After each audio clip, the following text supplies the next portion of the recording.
MCC भन्छन् लडाइँ गर्छन् खबरदार stop then and there it must be stop जबरजस्ती गर्ने कानुनको शासन होइन शेरबहादुरै हिजो फाटेको चप्पल लगाएर एउटा रातो एउटा खैरो लगाएर हिँड्थे त मैदेवी चोकमा खाछ बसिया छ खाएको छ बसिया छ यी त राजनीतिक ठग हुन् present is the most important time अब यो देश जोगाउने हैसियत नेपाली जनताको संसारलाई थाहा छ नि नेपालमा भएका नेतामध्ये सबैभन्दा गए गुज्रेका नेता शेरबहादुर हुन् पोखरीमा कमसेकम ढुङ्गो त हान्दिनु भयो अब छाल आएको छ छाल देशभरि के भने हो यिनीहरूले ए बाबा यिनीहरूको ज्यादती कहिलेसम्म सहने हो कालका लागि न्यु थोरै भए पुग्छ तिमीहरूले यो सबै हिसाब गरेर बसे हुन्छ पार्टी नेता व्यवस्था यो जम्मै अब सिद्ध्याउनुपर्छ यो त टिन ठटाएर हामीले भनेपछि उनैपर्छ भन्ने जस्तो आयो यो त्यसै बोले होइनन् नेपाली जनता जाग्नुपर्छ म आह्वान गर्न चाहन्छु सरकारवालाहरूलाई हामीले यो पद्धति छोड्नुपर्छ अब बुद्धिमानी के हुन्छ भने यो डोजर लाएर यसलाई चाँडोभन्दा चाँडो उखेलौँ बस सक्यो सरकार होस् नहोस् सरकार छैन अप्ठ्यारोमा पऱ्यौँ नि हामी फेरि एउटा ठुलो समस्या आउँदैछ यहाँ त बडा रणभुल्लोको स्थिति आयो नि त युरोपियन युनियनहरू असन्तुष्ट हुनुपर्छ शेरबहादुरसँग त के छ र डडेलधुरामा 7 रुपैयाँ जग्गा 7वटा बाख्रा भएका मान्छेको अहिले नेपालमा कति सम्पत्ति भयो यी अपराधीहरूलाई दण्डित गर्नुपर्छ कि पर्दैन यही शेरबहादुर देउपा यही केपी शर्मा ओली यही माधव नेपाल यिनीहरू त गति छाडा हुन् जम्मै पैसा कमाउनेमा लागे शेरबहादुर के बयान गर्दा रहेछन् हामी एकदम सङ्क्रमणकालमा छौँ अब नयाँ संरचना खडा गर्नुपर्छ जे पनि गर्ने हो यिनीहरूको बाबुको बपति हो यो राज्य आवश्यकता परेपछि 3 करोड नेपाली स्वाट्टै आउँछन् हाम्रा नेताहरू कुनै हालतमा सुध्रिनेतिर छैनन् युवाहरू अगाडि आउनु पर्यो अब किनभने यो नेतृत्वले गर्दा आज हाम्रो देशको स्तरीय हुर्मा लिने काम भइराखेको छ बुझ्दै छन् नि त बल्ल जनता यो सबै ठगी हो र यिनीहरू राजनीतिक ठग हुन् भन्ने कुरा त अब त इस्टाब्लिस भइसक्यो नि त परिवर्तन भएन भने देश जान्छ जनताको हक अधिकार खोज्ने तिमीहरूको हो तिमीलाई त हामी जम्मै हेरेर बसिरहेछौँ को हो त त्यसको बाउ हाँस्दैन नि त शेरबहादुर देखेर मान्छे तिहार पछाडि छठ पछाडि हामी एउटा आन्दोलनको तयारीमा छौँ यहाँलाई कार्यक्रममा स्वागत छ नमस्कार धन्यवाद आराम हुनुहुन्छ आराम यो न्यायालयमा चाहिँ असाध्यै रोग बल्झियो क्या आज समाधान होला भनौँ भोलि समाधान होला भनौँ हुँदै हुँदैन के भएको यस्तो अब यो रोग यहाँको मात्रै रोग होइन यो देशव्यापी रोग छ अब देशव्यापी रोग समाधान भयो भने यहाँको समाधान हुन्छ अब देशव्यापी रोग समाधान हुँदैन र यो तपाईँको नेपालभित्रको रोग होइन फेरि यहाँ विदेशी घुसेको छ र सायद यो संसद पुनर्बहालीको मुद्दामा युरोपियन युनियनले प्रधान न्यायाधीशलाई आफ्ना एजेन्डाको बाधक देखो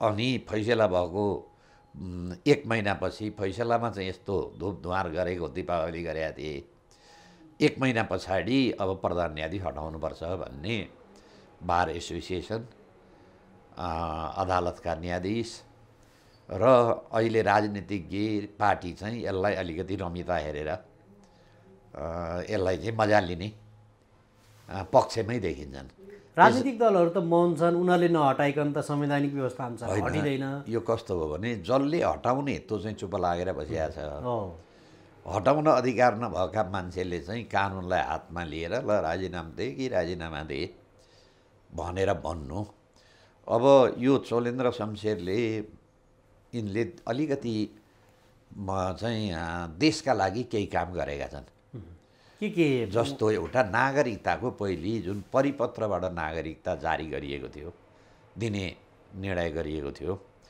त्यस विषयमा हामीहरूले मुद्दा हाल्यौँ राजनीतिक आधारमा सर्वोच्च अदालतमा प्रवेश गरेका मान्छेले त्यो परिपत्रको आधारबाट नागरिकता बाँड्ने काम रोक्न मिल्दैन भनेर आदेश गर्नुभयो अहिले ती न्यायाधीश हडतालीको पक्षमा छन् त्यसपछि हामीहरूले फेरि निवेदन हाल्यौँ सर्वोच्च हातमा त्यो निवेदन चाहिँ प्रधान न्यायाधीश चोलेन्द्र शमशेर राणाकोमा पर्यो उहाँले रोकिदिनु भयो त्यसपछि त्यो परिपत्रबाट नागरिकता बाँड्ने काम रोकियो सायद यो नागरिकता बाँड्ने काम रोकेको उपर पनि उहाँले रोकिदिएकोमा यो युरोपियन युनियनहरू असन्तुष्ट हुनुपर्छ नागरिकतासँग त भारतको चासो होला अथवा तराईको चासो होला युरोपियनको पनि चासो कसरी हुन्छ होइन युरोपियनको पनि चासो रहेछ उनीहरूको के चासो रहेछ भने महिलाका नामबाट नागरिकता दिने र तपाईँको खाडी मुलुकमा गएका महिलालाई त्यहाँबाट बच्चा धारणा गरेर नेपालमा आएपछि आमाका नामबाट नागरिकता लिने चाहिँ अभियानमा भारतीय भन्दा युरोपियन बढी छन्।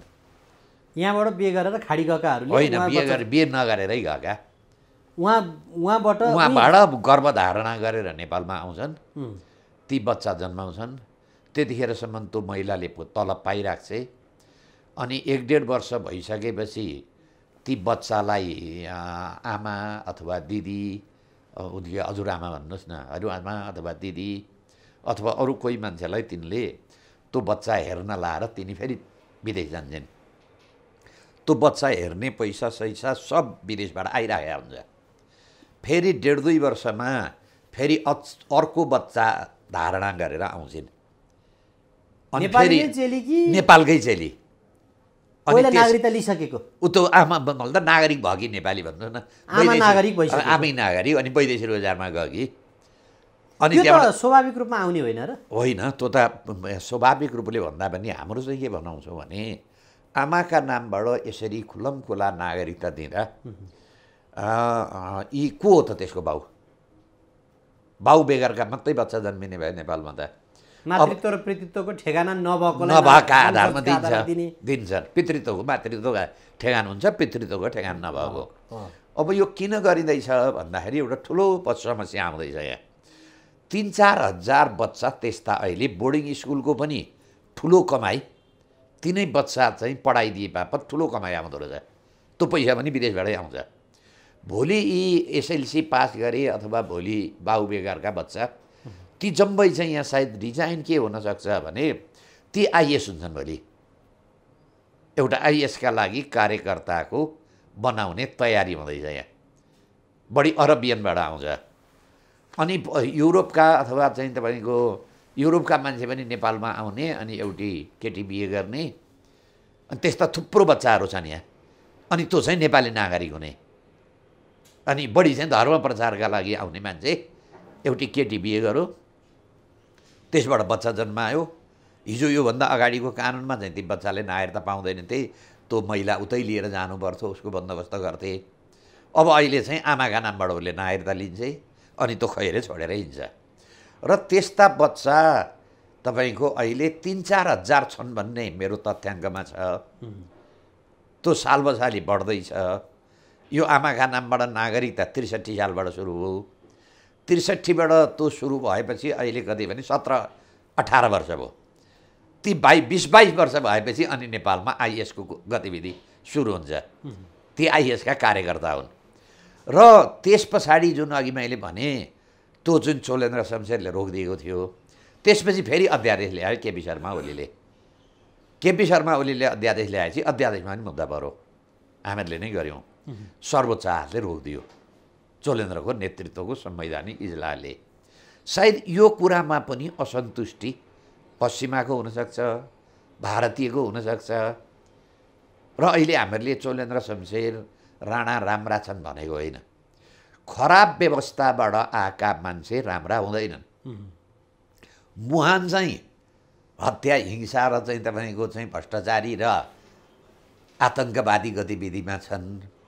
तिनीहरूले छानेको मान्छे राम्रो हुन्छ हुँदैन नि। प्रधान न्यायाधीशहरू पनि राम्रा थिए। अब त्यो जम्मै विवादमा आएका थिए नि त। यो 63 पछाडिका पछिल्ला केही न्यायाधीश विवादमा आयो, त्यो अधिकांश हो। त्योभन्दा अगाडि त यो सिस्टम थिएन नि त। 47 सालको संविधान हुन्जेली राजा थिए, राजाप्रति जिम्मेवार हुन्थे, डराउँथे मान्छे। राजाले भोलि चाहिँ जथाभावी गरौँ भनेदेखि त कारबाही गरिदिन्छ भन्थे। अलिकति एउटा के हो भने डर काहीँ थियो। अब अहिले 63 पछाडि चाहिँ डर काहीँ भएन, जम्मै पैसा कमाउनेमा लागे। र यो संसद पुनर्बहाली पनि एउटा न्युजमा के गरियो भने चोलेन्द्र शमशेर चाहिँ यो संसद पुनर्बहाली गर्ने पक्षमा थिएनन्, अरू न्यायाधीश चाहिँ थिए भन्ने एउटा समाचारको हौवा फिटाइयो। अब थिएनन् त उनकै मनमा जानुहोस्। र हामी चाहिँ चोलेन्द्र शमशेर ठिक छ, हट्नुपर्छ, हट्ने बाटो छ संविधानमा, 2/3 बहुमत बनाऊ, उनलाई अभियोग लगाऊ, उनले पनि सफाइ पेश गर्ने मौका पाउँछन्। त्यो चाहिँ त्यो हमालजीलाई नियुक्ति गर्ने शेरबहादुर के बयान गर्दा रहेछन्, शेरबहादुर हो नि 72 प्रधान न्यायाधीशले कतिचोटि शेरबहादुरलाई प्रधानमन्त्रीलाई टेलिफोनबाट सम्पर्क गरेर छ। अहिलेको सिस्टमले त तपाईँको त भोइस पनि आउँछ। त्यो जम्मै अनुसन्धान गर न। अनुसन्धान गरेर दोषी देखियो भने महाभियोग लाएर निकाल्देऊ। संविधानमा एउटा व्यवस्था छ। अर्को यो जबरजस्तीबाट र अहिले जबरजस्ती गर्ने बार एसोसिएसन, न्यायाधीश त्यो बार एसोसिएसन चाहिँ युरोपियन युनियनको र नर्वेजियन बारको पैसाबाट चलेको छ। र अधिकांश न्यायाधीशहरू अहिले सर्वोच्च अदालतका जो अहिले हडतालीमा छन् ती जम्मै तपाईँको के हो भने एनजिओ ब्याकग्राउन्डका मान्छे छन्। त्यसो हो भने एनजिओमा हटाउनलाई राजनीतिक दलहरूले जुन किसिमले मौनता साधे र अहिले जो व्यक्तिहरूले मागिरहेका छन् उनीहरू चाहिँ राजनीतिक दलहरूको स्वीकृति हो स्वीकृतिले राजनीतिक दल हो स्वीकृति दिएरै। चण्डेश्वर श्रेष्ठ माओवादी, Shambhu Thapa Madhav Nepal Nepal communist party S, Tikaram Bhattarai Madhav Nepal communist party S, यी जम्मै मान्छे काङ्ग्रेसको पनि 2 ग्रुप छ फेरि। अनि न्यायाधीशहरू एनजिओका मान्छे, अधिकांश एनजिओका। त्यसले मैले सुरुमा भन्दैछु नि। पछि र अहिले सर्वोच्च अदालतमा एनजिओमा काम नगरेका र एनजिओले स्वीकृति नदिएका मान्छे सर्वोच्च अदालतमा न्यायाधीश नियुक्ति हुँदैनन्। त्यो ठोकुवाका साथ भन्छु म। सर्वोच्च अदालतमा न्यायाधीश नियुक्तिमा चोलेन्द्र शमशेरलाई ल्याउने प्रकरणमा नरहरि आचार्यले के भनेका छन् भने मान्छे न्यायाधीश बन्दिनुस् भनेर खोज्दाखेरि र उच्च अदालतबाट त्यहाँबाट वरिष्ठतमलाई त्यसरी टिपेर ल्याउनु वरिष्ठ अधिवक्ता भनिएको र अहिले भन्नुहोस् न कानुन व्यवसायीबाट उहाँले यति तलका मान्छे ल्याउनु भयो। अब त्योभन्दा सिनियर मान्छे त कोही जाँदैन नि। त्यो उहाँहरूको सिस्टमको खराबीको कारणले तपाईँलाई चाहिँ बन्नु भन्ने कुरा आएको र अहिलेसम्म चाहिँ मलाई कसैले यो सिस्टमको म विरोधी मान्छे। राजाको प्रत्यक्ष शासनकालमा चाहिँ मलाई त्यस्तो केही प्रस्तावहरू आएको थियो। म राजनीति गर्ने मान्छे हुँ। मैले अदालतमा मुद्दाको रोबर मुद्दाको माध्यमबाट देशको सेवा गरेको छु र मैले न्यायाधीश खाएर म एउटा मान्छे भएर त्यहाँ केही सुधार गर्न सकिँदैन। बरु राजनीतिमा चाहिँ एउटा मान्छेले सुधार गर्न सक्छ। अदालतमा चाहिँ त्यही सिस्टमभित्र छिरो भने त्यसले जागिर खान पाउँछ, त्यसले छिरेन भने जागिर खान पाउँदैन भनेर 3जना न्यायाधीश प्रकाश ओस्ती, ज्ञानेन्द्र बहादुर कार्की, तर्कराज भट्ट त्यो सिस्टममा नचिरेका कारणले त्यो पैसा खुवाउने सिस्टम एनजिओको सिस्टम भित्र नचिरेका कारणले ती मान्छेलाई हटाएर चोलेन्द्र शमशेरलाई ल्याइयो। होइन गोपाल पराजुलीले ल्याइसके पछाडि जुन अब केहीमा पनि ठाउँ छैन कि त त्यही मानवाधिकार आयोगमा जानु पर्यो। न्यायाधीशबाट रिटायर भएपछि यो जुन बस त जानै पाइएन। त्यो भएर जानै मान्दैनन् अधिकांश कानुन व्यवसाय। त्यसो भए संविधानमा समस्या रहेछ नि त। बस गर्न रोकिदिउँ न त, के अरे बस गर्न खुला गरिदिउँ न त। उहाँहरूले हरेक बिक्री गर्नुहुन्छ। उहाँ जोसित इज्जत भएको मान्छे पैसा तिरेर किन्न जाँदैन। जो किन्न जान्छ त्यसको वकालत चल्या हुँदैन। वकालत चल्ने मान्छेलाई चाहिँ सम्मान स्वरूप इज्जत साथ उहाँहरूले सम्मान गर्नुभयो भनेर अदालतमा यति वर्ष सुधार गरिदिनु पऱ्यो, तपाईँ जाइदिनु पऱ्यो भने नजाने मान्छे देख्दिनँ म। तर त्यो जाने परिस्थिति हुनु पऱ्यो नि। ऊभन्दा जुनियर मान्छे नियुक्ति गरेको हुनु भएन। ती मान्छे जो अदालतमा छिरे ती मान्छे राम्रा हुनु पऱ्यो। अनि त्यो नराम्राका बगालमा एउटा राम्रो मान्छे त जाँदैन। कागका बथानमा बगुल्लो त छिर्दैन। त्यसैले यो उहाँहरू, तर यो उहाँको भनाइ 16मा 18 आना गलत हो। उहाँले नियुक्ति गरेका जम्मै मान्छे उपेन्द्र केशरी नेउपाने, के एकजना ढुङ्गाना, ती नरहरि आचार्य नेपालको न्यायपालिका सिद्ध्याउने कोही मान्छे हो नि, यिनै 3जना मान्छे हुन्। एकजना सर्वोच्च अदालतका पूर्व प्रधान न्यायाधीश दामोदर शर्मा, उपेन्द्र केशरी नेउपाने, के एकजना ढुङ्गाना, उपेन्द्र केशरी नेउपाने काङ्ग्रेसका वकिल, कि ढुङ्गाना चाहिँ कम्युनिस्टका वकिल। त्यसपछि नरहरि आचार्य। अदालतलाई ध्वस्त गर्ने मान्छे यी 4जना हुन्। अब यो सिस्टमभित्रबाट अब 20-15 वर्षका प्रधान न्यायाधीश अहिले नियुक्ति भएर बसिसकेका छन्। एकजना राम्रा न्यायाधीश पुनरावेदनमा थिए, अहिले उहाँहरू सर्वोच्चमा हुनुहुन्छ। उहाँ प्रधान न्यायाधीशलाई भेटेर तल चौरीमा झर्दै हुनुहुन्छ, मैले भेटेँ। हजुर। श्रीमान यहाँ आउने बेला भएन, ती राम्रा मान्छे थिए। अनि ती न्यायाधीशले सोधे, भने के भने सर्वोच्च अदालतमा न्यायाधीश त नियुक्ति नै हुँदो रहेछ, खालि प्रधान न्यायाधीश नियुक्ति हुँदो रहेछ। अहिले नियुक्ति गर्दा पनि 10 वर्ष पछाडिको प्रधान न्यायाधीश हेरेर नियुक्ति गर्ने। अनि जुनियर न्यायाधीश कहाँ पछाडि त राम्रो मान्छे त जाँदैन, पैसा दिएर पनि जाँदैन। र मलाई जानकारी छ, उही भन्नुहोस् न, चित्रबहादुर केसीको संसदीय सुनवाई चोलेन्द्र शमशेरको विषयमा के भने भन्दाखेरि हिजो विरोधमा भएका मान्छे पनि सपोर्ट हुन थाले, एमाले र माओवादी। सार्वजनिक रूपमा उनले इन्टरभ्यू दिएका छन्, अहिले किन बोल्दैनन् थाहा छैन। उनले के भने हाम्रा नेताले पाउने कुरो पाइसके, अब हामीले बोलेर हुँदैन। हजुर 21 दिनसम्म हुँदैन चोलेन्द्र शमशेरलाई न्यायाधीश नियुक्त नगरौँ भन्नुभएको छ। पछि गरेर गर्नुपर्ने कारण ती नेताले के भने अरे भने हाम्रो भाग पाउने प्रचण्डले भाग पाइसक्नुभयो। जसले भाग पाएर न्यायाधीश नियुक्ति हुन्छ, सायद चोलेन्द्र शमशेरलाई संसदीय सुनवाई के अरे यो संसदले महाभियोगको प्रस्ताव राख्यो भने उनी पनि कच्चा खेलाडी त होइनन्। त्यो पैसा मागेको भ्युजियल होला, त्यसको रेकर्ड होला, तुले एकाउन्टमा जम्मा गरिदिया पैसा होला, त्यो जम्मै छरष्ट हुन्छ भनेर महाभियोग लाउँदैनन्। त्यही डरले हो। अनि आफ्ना अनुसार निकाल्छन्। अनि पत्रिकाले छापिदिने, यही कान्तिपुर पत्रिका होइन तपाईँको चाहिँ 1 महिना अगाडि नाङ्लो जस्तो फोटो छापेर एकदम धुपधुवार गरेर हार्दिक एकदम यो व्यवस्था र यो संविधान बचाइदियो, हाम्रो लुट्ने लाइसेन्स पायो भन्ने। 1 महिना पछाडि किन हिजो राम भगा अहिले रावण भए? त्यसको जवाब छ। जबरजस्ती गर्ने, कानुनको शासन होइन, हुलको शासन गर्ने। त्यसैले म के भन्छु भने यसको समग्र राम्रो के हो भने चोलेन्द्र शमशेरले पनि राजीनामा दिन पाउनुहुन्न, अहिले आन्दोलनकारी न्यायाधीशले पनि आन्दोलन छोड्न पाउनुहुन्न। दुईटैले गर्नुपर्छ। यो व्यवस्था जान्छ त जानुपर्छ। यही हुन्छ बिउ। भोलि बिउ हुनसक्छ, धेर चाहिँदैन, कालका लागि न्यु थोरै भए पुग्छ। म चाहिँ यी दुईटैलाई धन्यवाद किन चाहन्छु भने यो चाहिँ तपाईँको पोखरीमा कमसेकम ढुङ्गो त हानिदिनु भयो।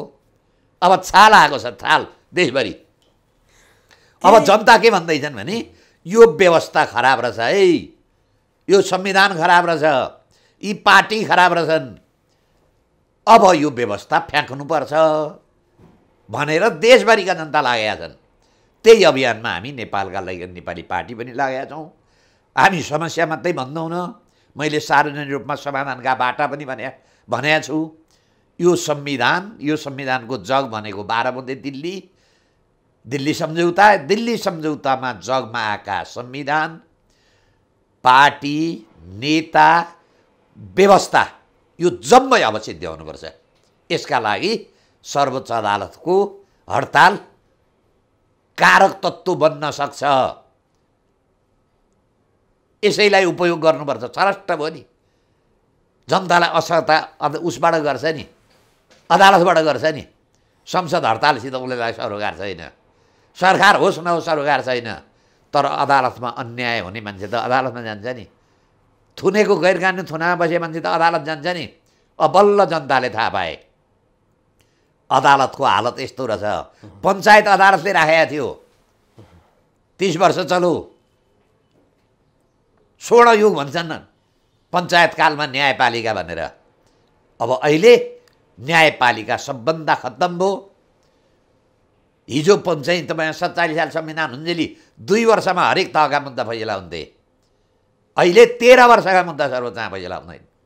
अब हामी त के भन्छौँ भने यो 63 साल पछाडि भएका फैसलाका मुद्दा एकताल हाम्रो हालतमा शासन आयो भने हामी जम्मै मुद्दा एकचोटि एउटा संरचना बनाएर दोहोऱ्याइदिन्छौँ। एकचोटि खालि पैसाका आधारबाट फैसला भएको छ, नेताका फोनका आधारबाट फैसला भएका छन्, निर्दोष मान्छे दोषी सिद्ध भएर बसेका छ, जनताले सम्पत्ति गुमाएका छन्, जग्गा गएको छ, घर गएको छ, ती मान्छे रोएर बसेका छन्। मलाई थाहा छ। ती जम्मै मान्छेलाई आह्वान गर्छु, नेपालका लागि नेपाली पार्टीलाई सत्तामा पुर्याउनुहोस्, आन्दोलनबाट पुर्याउनुहुन्छ अथवा निर्वाचनको पुर्याउनु। हामी दुईटै बाटामा छौँ। एकचोटि सर्वोच्च अदालतका फैसला हामी एकचोटि दोहोऱ्याउने कानुनी संरचना खडा गरेर दोहोऱ्याउँछौँ। न्याय नपाए गोर्खा जानुपर्ने भन्ने देशमा सबभन्दा बढी अन्याय त्यसमा भएको छ। अब अहिले हेर्नुहोस् त यो जात्रा। त्यसैले यो संविधानको असफलता हो। यसलाई हामीले भरपूर रूपमा प्रयोग गर्नुपर्छ। जनतालाई देखाउनुपर्छ। देख्नुभयो नि सिङ्गापुर कस्तो हुँदो रहेछ। मैले चाहिँ नि स्विजरल्यान्ड बनाउँछु भनेको थिएँ नि नेताले। देख्नुभयो स्विजरल्यान्ड, देख्नुभयो सिङ्गापुर। सबलाई रोजगारी, श्रीमती नहुनेलाई श्रीमती, घर नहुनेलाई घर, जागिर नहुनेलाई जागिर। राम राज्य हुन्छ। अब रावण राज्य आएछ नि त। यो व्यक्ति त्यहाँ आउँछन् जान्छन् त्यो सिस्टमभित्रमा। त्यो व्यक्ति कोही आउँदाखेरि ती व्यक्तिले आफ्नो स्वार्थ अनुकूल कुनै काम गर्न खोजे भने त्यो व्यवस्थाको दोष हुन्छ कि त्यो व्यक्तिको चाहिँ दोष हुन्छ? होइन, म चाहिँ के भन्छु भने हामी कतै तपाईँलाई थाहा छ, गाईबस्तु हामी चौरमा चराउन लान्छौँ। त्यो चराउने मान्छेले गाईबस्तुले धान खान नपाओस्, छेउको मकै खान नपाओस् भन्ने बन्दोबस्त गर्ने काम त्यो गाई गोरु मालिकको। अनि धान र जसको मकै छ त्यसले पनि के गर्नुपर्छ भने आफ्नो बाली जोगाउनका लागि बार लाउनुपर्छ। त्यो गाईबस्तुले खान नदिने व्यवस्था त्यो बालीको मालिकले पनि गर्नुपर्छ। अब गाईलाई तपाईँले स्वतन्त्र छोडिदिनुहुन्छ अनि त्यो बार पनि लागेको छैन धान र मकै खेतीमा, त्यो गाईले गएर खायो भने म गाईलाई दोष दिन्न। गाईको धर्म हो। हरियो परियो भेट्यो भने खान्छ। त्यो चौरीमा यसो चाहिँ तपाईँको दाँतले चुडेर चाहिँ एक इन्चका घाँस खानुभन्दा त उहाँ त बोटै खान पाउँछ नि। त्यो गाईको दोष होइन। यो व्यवस्थाको मूलीको त्यसले यस्ता समस्या आउँछन्। न्यायाधीशले भ्रष्टाचार गर्छ। त्यो भ्रष्टाचार गर्न नपाउने कानुनी संरचना खडा गर्नुपर्छ। न्यायाधीशले र कर्मचारीले भ्रष्टाचार गर्छन्, राजनीतिज्ञले पनि गर्छन्। उसले धान र गहुँ नखाने मकै नखान गर्ने गरी बार लाउनुपर्छ। अहिले न गाई बाँधिएको छ, खुला छोडिएको छ गाई। न धान र मकैवाला मान्छेले आफ्नो धान र मकै बचाउनका लागि बार लागेको छ। खुला छोडिदिएपछि खान्छ। म तोक्यो भने त्यो गाईलाई र त्यो जनावरलाई दोष दिन्न। हरियो भेटेपछि खानु उसको धर्म हो। तर यो अहिलेको व्यवस्थामा त्यो खाने र नखुवाउने व्यवस्था गर्दै गरिएन। खान्छ, पैसा दिएर किनेर पद लिएर आउँछ। फेरि म न्यायाधीशलाई मात्रै भन्दिनँ, राजनीतिज्ञलाई पनि भन्छु। राजनीतिज्ञले भोटमा रक्सी र मासु पैसा बाँडेर आउँछन्। बाउको घडेरी बेचेर त ल्याउँदैनन्, बाउको घर बेचेर त त्यो रक्सी र मासु खुवाउँदैनन्। एक खुवायो भने 10 लिन्छन्। फेरि अर्कोचोटिमा त्यो 10 लगेर लगानी गर्छन्। अनि 10 को रक्सी र मासु खुवाउँछन्, पैसा दिन्छन्, अनि 100 कमाउँछ। यो त रोटेसन भयो। न नेतालाई भ्रष्टाचार गर्ने उदाहरण हुन्छ नि, म हरेकमा भन्ने गर्छु। म पुष्पकमल दाहालले क्यान्टनमेन्टमा 34 अरब, एनसेलमा 72 अरब भ्रष्टाचार गरे भनेर बाबुराम भट्टराईले भने। कि बाबुराम भट्टराई सिल्ली हुनु पऱ्यो, झलनाथ खनालको जस्तै 81 लाखको किडनी जस्तै राँचीमा हिँड्ले औषधि गर्न पठाउनु पऱ्यो। तपाईँ हामीहरूले भनेको कुरा छोडिदेऊ न। भूपू प्रधानमन्त्रीले प्रचण्डले 34 अरब क्यान्टनमेन्टमा र 72 अरब भ्रष्टाचारमा गरे भन्दा किन जान्दैन हुँदैन? यो वाइट बडीमा 15 जना संसदको लेखा समितिका सदस्यले 4 अरब 35 करोड भ्रष्टाचार भयो, कारबाही गर्देऊ भनेर अख्तियारमा फाइल पठायो। किन कारबाही हुँदैन? ललिता निवासमा नक्कली कागज खडा गरेर सिबिआईले ठगी गरियो, यहाँ सरकारको सम्पत्ति ठगी भयो भनेर एउटा ठुलो मुद्दा अनुसन्धान भयो, खुब पत्रपत्रिकामा आयो। त्यो मुद्दा किन चल्दैन? ललिता निवासमा निर्णयकर्ता बाबुराम र माधव नेपाललाई किन मुद्दा लाग्दैन? सुनको काण्डमा जब एउटा चाहिँ गृह मन्त्रालयको सहसचिव एकजना पौडेल जस्तो लाग्छ, त्यसले सुनको अनुसन्धान गर्न आयोग बनाइयो। जब त्यो आयोग झल्न के अरे वामदेव गौतम कहाँ पुग्यो, आयोगको प्रतिवेदन आएन, किन आउँदैन? अनि नेताले चाहिँ भ्रष्टाचार गर्ने न्यायाधीशले मुख बाँधेर बस्छ। सिस्टमै करप्ट छ, सिस्टमै भ्रष्ट छ, अनि त्यसबाट राम्रो उत्पादन आउँछ। अरूभन्दा त बरु न्यायालय शुद्ध छ पर्सेन्ट अनुसार है। फेरि तर त्यसैले प्रतिवेदनले त त्यो देखाउँदैन। फेरि त्यो समस्या समाधान गरौँ न। त्योभन्दा ठुला प्रतिवेदन भन्नु न, वाइट बडीको 4 अरब 35 करोड प्रतिवेदनै छ नि। सुनको किन अनुसन्धान हुँदैन? बालुवाटार काण्डको किन? हेर्नुहोस् न, बादमा नेपाल अहिले एकदम ठुला चाहिँ किङ मेकर भएर हिँडेका छन्। यस पार्टी खोलेर, नेपाल कम्युनिस्ट पार्टी, यस भ्रष्टाचारी केपी ओला चोखा भने होइन। यो सिस्टमभित्र छिर्ने मान्छे कोही पनि चोखा छैन। अनि न्यायालय पनि चोखा हुन्छ त?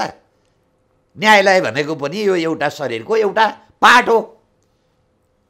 अरू शरीरमा खराब छ भने त्यो पार्टमा पनि खराबी आउँछ।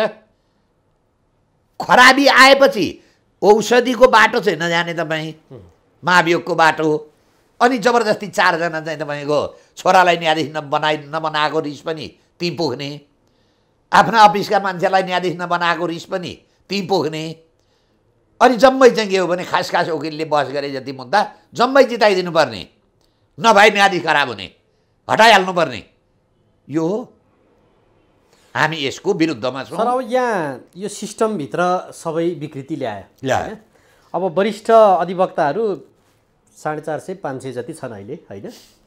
त्यसभित्र के भन्छन् भने 1 नम्बर तारो सबैले सम्मु थापा भनिरहेका छन्, उनको सम्पत्ति छानबिन गर्नुपर्छ भन्नेमा यहाँको पनि मत होला। त्यसमा जम्मैको गरौँ, उनको मात्रै। अब कतिपयले त तपाईँलाई पनि भन्छन्, तपाईँ पनि वरिष्ठ अधिवक्ता हो, गरौँ, तपाईँको पनि हेर्नुपर्छ भन्छ। गरौँ, जम्मैको गरौँ। मैले कहाँ अन्यथा भनेको छु र? जम्मैको गरौँ न। पहिले माथिबाटै ल्याउँ। पुष्पकमल दाहाल यो देशका अहिले राजा हटेपछि राजा। हामीहरूले त के भन्दैछौँ भने पञ्चायत कालदेखि लिएर आउँ, जम्मैको छानबिन गरौँ। हामीहरूको पार्टीको त 1 नम्बर मुद्दा छ। र भोलि हामीहरूलाई जनताले पत्याए भने हामीलाई पहिले हामीले आयोग बनाएकाले त्यसले स्वीकृति दिएपछि मात्रै हामी सत्तामा जान्छौँ। यो मान्छेले भ्रष्टाचार गरे रहन्छ, यो मान्छे चोखो रहेछ, गैर कानुनी आर्जन रहन्छ भनेर सर्टिफिकेट दिएपछि मात्रै हामी सरकारमा जान्छौँ। हाम्रो त प्रमुख माग हो त। कहाँ हामीहरूले अन्यथा भनेका छौँ? त्यसलाई त अन्यथा बनायो होइन, त्यो गर्नुपर्छ। जबसम्म नेपालमा यो भ्रष्टाचारमा छानबिन हुँदैन। विनोद चौधरी संसद सदस्य छन्, यिनको पनि छानबिन गरौँ। काङ्ग्रेसका जम्मैको छानबिन गरौँ, शेरबहादुरको पनि गरौँ। डडेलधुरामा 7 रुपियाँ जग्गा 7वटा बाख्रा भएका मान्छेको अहिले नेपालमा कति सम्पत्ति भयो? यी टोटल पार्टीको सम्पत्ति छानबिन गरौँ। काङ्ग्रेस पार्टीको, कम्युनिस्ट पार्टीको, माओवादी फेरि पार्टीको हेरौँ, छानबिन गरौँ। यी जग्गा घर कहाँबाट आए? हरेक जिल्लामा अफिस छ, कहाँबाट आउँदो रहेछ? कहाँ हामीहरूले त इन्कार गरेका छौँ र? हामीहरूको त मागै प्रमुख मागै त्यही छ। जम्मैको छानबिन गरौँ, हामी मन्जुर छौँ। ठिक छ। अब यो त समग्र सिस्टममा सुधार ल्याए पछाडिका कामहरू भए। तर अब अहिले तत्काल देखिएको रोगको तत्काल निराकरण भन्छ नि, तत्काल अब अहिले मलाई पेट दुखिहाल्यो, संसद चल्दैन, होइन? अनि कार्यपालिका अब प्रधानमन्त्री बरु कार्बन उत्सर्जनतिर ध्यान दिइरहेछन्, यहाँका समस्याहरूमा चाहिँ उनले ध्यान दिइरहेका छैनन्। तत्काल निराकरण के गर्ने? अब एउटा चाहिँ के भयो भने तपाईँले गोल माथि गयो, अब त्योभन्दा माथि गोल गएन भने तपाईँले कल्पना के गर्नुपर्छ भने यो गोल अब चाँडो झरोस् तल भुइँमा। भुइँमा झरेपछि फेरि राम्रोसँग छटाएपछि अनि माथि जान्छ कि? अब त हामीले के कल्पना गर्नु पर्यो भने यो व्यवस्था चाँडोभन्दा चाँडो ढलोस्। यसलाई अब बचाउन थाल्नु। हजुर, कल्पनाले जनता आउँछन् नि त, बुझ्दैछन् नि त बल्ल जनता। सिङ्गापुर बनाउने, न्यु रोडमा घर दिने भनेर भोट लिएका जनता बुझ्दैछन्। यसले त ठुलो शिक्षा दियो नेपालमा यो व्यवस्था विरुद्धमा। हामी त के भन्छौँ भने यो व्यवस्था चाँडोभन्दा चाँडो ढल्नुपर्छ। अनि फेरि अर्को मोचन ल्याउँला हामी। अब यो अगाडि बढ्दैन, नबढ्ने चिज जुन भैँसी अब ब्याउँदैन, दुध दिँदैन, त्यसलाई किन राख्ने? बरु अर्को भैँसी रोपौँ न, अर्को भैँसी ल्याउँ न। जुन आँपको बोट अब फाल्दैन, फलिसक्यो, त्यो सुक्न आँटेको आँपको बोटलाई जतिसुकै मल हाल्नुहोस्, जतिसुकै पानी दिनुहोस्, फल्दैन। तर अब बुढो भएको आँपको बोटलाई त्यसैलाई अलि काटछाँट गरेर मिलाइयो भने होइन, नतिजा होइन। अब हिजो नै सुकिसकेको आँपलाई फेरि लिएर आएर रोपेर त कहाँ फल्ला र भन्छ। नयाँ बिउ रोप्नुपर्छ, नयाँ बिरुवा। अहिलेको अमिलोको जातको परेछ, अब गुलियो मालदा रोप्नुपर्छ। जतिसुकै भन्नु नि, सुकेका रुखलाई जतिसुकै पानी हाल्नु, जतिसुकै मल हाल्नुहोस्, पाउलिँदैन। हामी यो व्यवस्था सुको, यसले अब फल दिँदैन, यो पाउलिँदैन।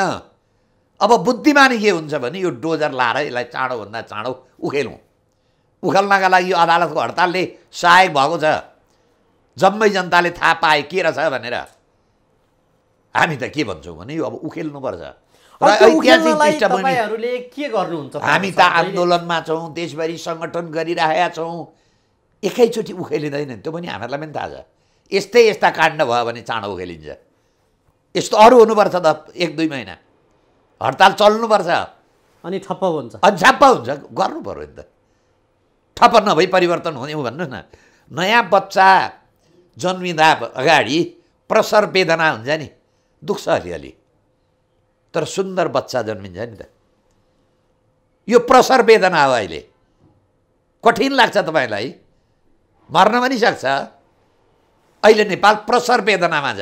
अब यो बल्ल बल्ल माओवादीले त्यत्रो मान्छे मारो, त्यस पछाडि मधेस आन्दोलन गरे, अनेक गरे राजनीतिक दलहरूले, त्यसमा जनताले साथ दिए।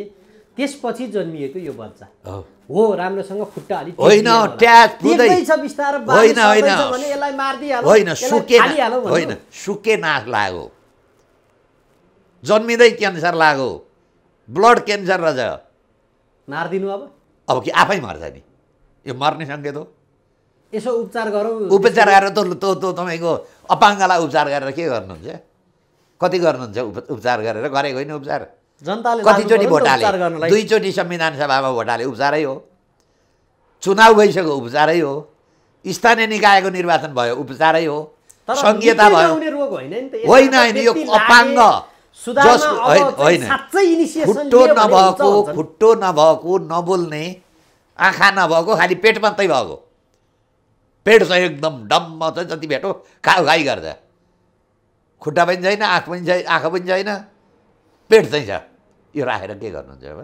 यसलाई त चाँडो आन्दोलन गरेर त्यत्रा अपाङ्ग आयो, 17,000 मान्छे त्यसरी मारेर निशुल्क मारे। यत्रो धेरै मान्छेको शहादतबाट प्राप्त भएको यो हो, राम्रो चाहिँ आउनु, खुट्टा नटेक्नु पर्यो, खुट्टा नटेक्ने, अपाङ्ग पर्यो, पेट चाहिँ ठुलो छ, मुख ठुलो छ, जे भेटो खाइदिइहाल्छ।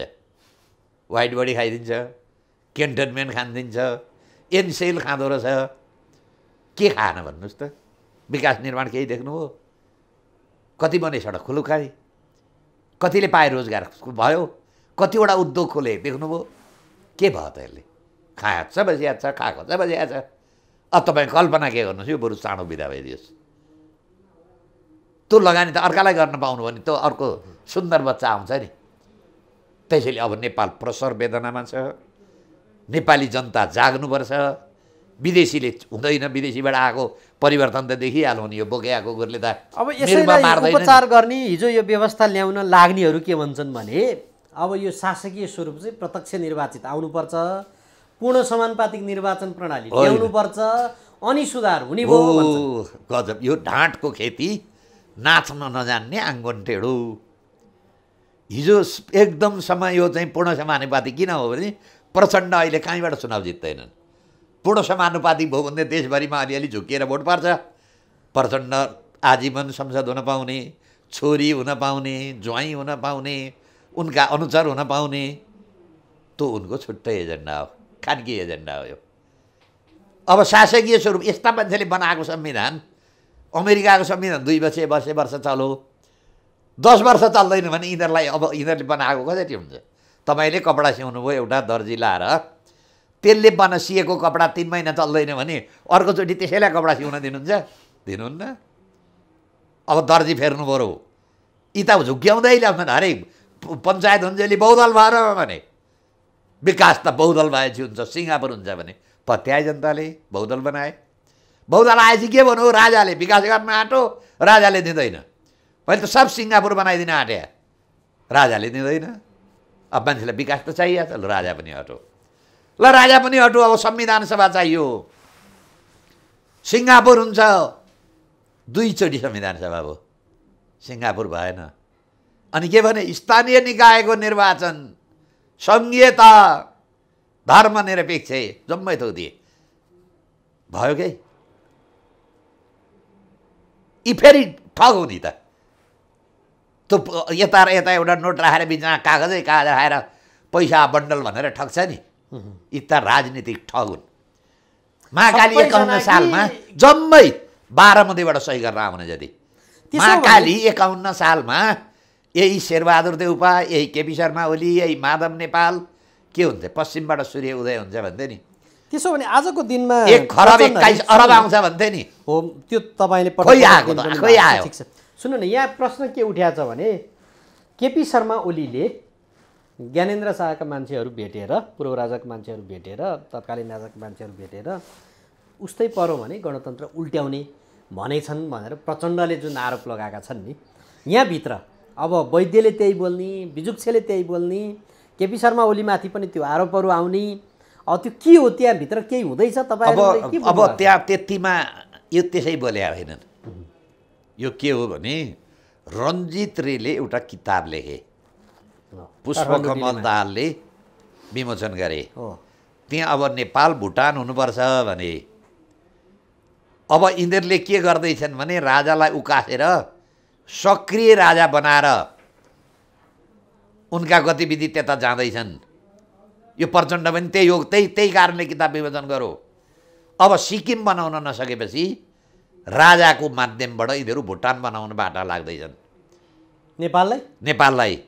त्यसका लागि सिक्किम बनाउन जनताको छोरो चाहिन्छ, भुटान बनाउन राजाको छोरो चाहिन्छ, राजा चाहिन्छ। अब त्यो भुटान बनाउने दिशामा तपाईँहरूले किन सहमति दिएको? हामीहरूले छैन राजा, संवैधानिक राजा, संसदको निर्णय मान्ने राजा, सक्रिय राजा हामीले भनेका छैनौँ।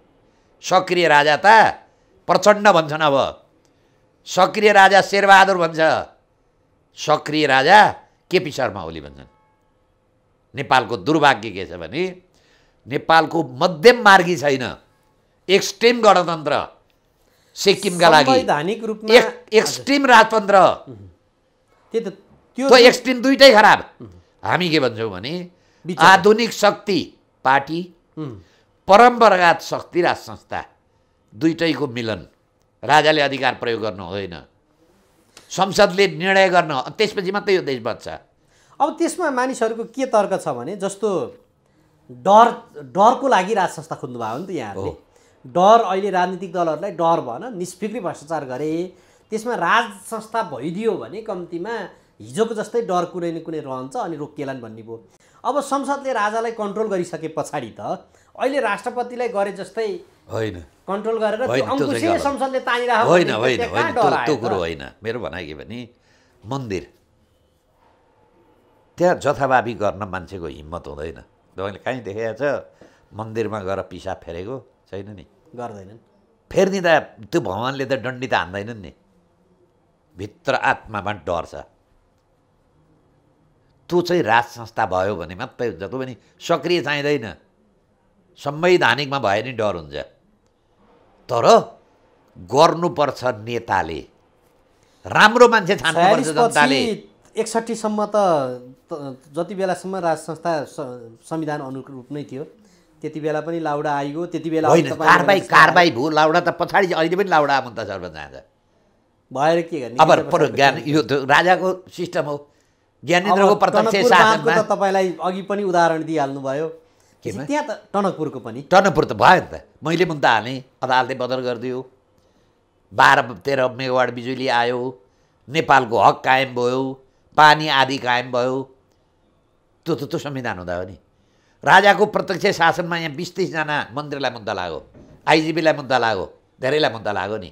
त्यसपछि खोइ राजाको प्रत्यक्ष शासनमा मेलम्चीलाई चाहिँ भ्रष्टाचार गर्ने शेरबहादुर लगायतलाई मुद्दा अनुसन्धान भयो, थुन हो। यही अदालतले छोडो। अहिले पनि हामीले प्रश्न गऱ्यौँ जस्तो विजय गच्छदार भागी हिँडेका छन्, भागेका छैनन्। उनलाई त भन्ने अब लामो समय त लुक्नै सफाइ हुन्छ लुक्नै पर्यो। किनभने काङ्ग्रेसको एमपी चाहिँ अदालतमा कसरी मुद्दा मिल्ला भनेर ठिक छ, पैसाको आरोप निस्किहाल्छन् नि। अब अहिले त पैसाले काम गरिहाल्छ नि। मूल मान्छे बाबुराम र माधव नेपाललाई मुद्दा नचलाएपछि ती टिप्पणीवालालाई मुद्दा चलाएर के काम छ र? छैन।